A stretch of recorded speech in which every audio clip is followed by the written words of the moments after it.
महाप्रभु जगन्नाथ रथ यात्रा की आप सभी को हार्दिक शुभकामनाएं। रथ यात्रा 2020 में आप सभी का बहुत बहुत स्वागत है। सुप्रीम कोर्ट के दिशा निर्देशों में इस बार की रथ यात्रा का आयोजन कोविड-19 महामारी की वजह से मुख्य आकर्षण का केंद्र बना हुआ है। किस तरह से और कैसे सुरक्षा के ख्याल रखे जाएंगे, ये आप सभी को सुप्रीम कोर्ट के दिशा निर्देशों में पता चल चुका होगा। पर यह ऐसा पहली बार होगा कि भगवान जगन्नाथ की रथ यात्रा बिना उनके भक्तों के हो रही है। इसमें कुछ गिने चुने लोगों को ही मंदिर समिति के व साधु संतों को परमिशन दी गई है, जो कि पूजा अर्चना करें और भगवान जगन्नाथ की रथ यात्रा को सफल बनाएं। इस तरह की रथ यात्रा का आयोजन पूरे विश्व में भारत के अलावा और कहीं नहीं होता है। इस रथ यात्रा में नीम की लकड़ियों का प्रयोग करा जाता है इन रथों के निर्माण में।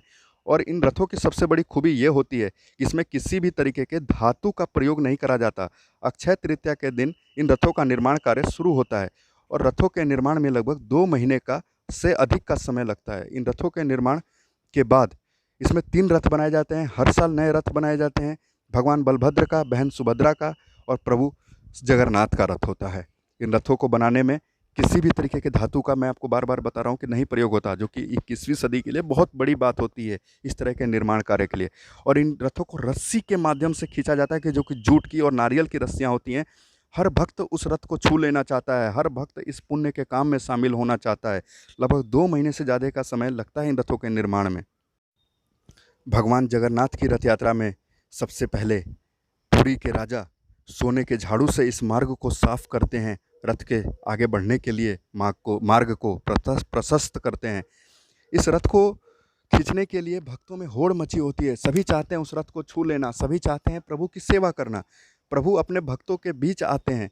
ऐसा ये एकमात्र विश्व का आयोजन होता है जहाँ भगवान भक्तों के बीच स्वयं आते हैं, मंदिर से निकलकर। नहीं तो सामान्य तौर पर भक्त ही मंदिर जाते हैं। इस रथ यात्रा के माध्यम से विश्व में बंधुता का, एकता का, जातिवाद, धर्म, किसी व्यक्ति विशेष सबसे मुक्ति, सब भक्त एक समान हैं, सभी के लिए प्रभु एक समान है, ये संदेश देना ही मुख्य आकर्षण का केंद्र होता है उड़ीसा में। और इस रथ की मैं आपको कुछ खूबियाँ बता दूं कि सबसे पहले भगवान बलभद्र का रथ चलता है।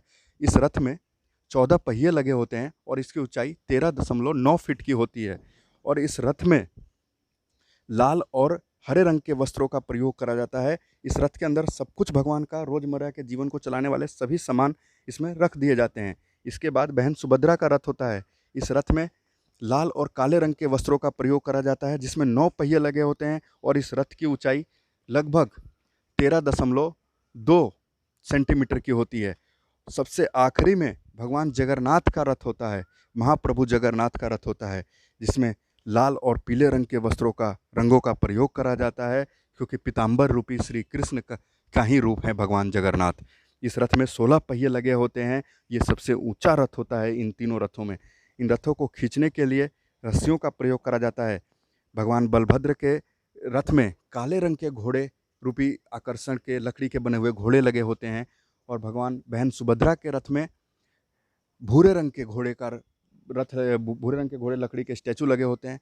और आखिरी में भगवान श्री जगन्नाथ के रथ में सफ़ेद रंग के घोड़े लगे होते हैं। और ये घोड़े बताते हैं कि प्रभु का वाहन कुछ इस तरीके से था, जो कि पुराणों में इनका उल्लेख करा गया है। आपको आखिरी में हम यही बताना चाहेंगे कि इस रथ यात्रा में शामिल होने के लिए लगभग पिछले साल 20 लाख से भी ज़्यादा लोग शामिल हुए थे। इस रथ यात्रा में सभी पुण्य के भागी बनना चाहते हैं, सभी मुक्त होना चाहते हैं आत्मा और परमात्मा के उस संगम के माध्यम से, कि जो जन्म और मृत्यु का जो खेल है वो दूर हो जाए। असंख्य लोगों की भीड़ होती है, जैसा कि आप तस्वीरों में देख रहे हैं। ये तस्वीरें पुराने वर्ष की हैं, पिछले वर्ष की हैं। रथ की यात्रा की तैयारियां लगभग कई वर्ष पहले, 1 वर्ष पहले ही तैयारी शुरू कर दी जाती है। उड़ीसा के लिए और ख़ास करके पुरी जिले के लिए बहुत बड़ा आयोजन होता है धार्मिक रूप से। इस रथ यात्रा के माध्यम से वहाँ के आसपास के जो दुकान के चलाने वाले लोग होते हैं, उनकी दिनचर्या के लिए बहुत बड़ा आयोजन होता है। रथ यात्रा में शामिल होने के लिए हम सभी हर संभव प्रयत्न करते हैं, पर टेलीविज़न के माध्यम से कोविड-19 महामारी के बीच में हम सभी उस रथ यात्रा में शामिल हो रहे हैं और पुण्य के भागी बन रहे हैं। रथ यात्रा के लिए, विश्व के कल्याण के लिए, शांति के लिए, सद्भावना के लिए, भाईचारे के लिए, एकता, बंधुता के लिए ये रथ यात्रा सबसे महत्वपूर्ण आयोजन होता है। आप सभी को रथ यात्रा की हार्दिक शुभकामनाएं। प्रभु जगन्नाथ सभी के जीवन में खुशहाली लाएं, सभी जीवन में संपन्न हो, स्वस्थ रहें। इन्हीं सब शब्दों के साथ आप सभी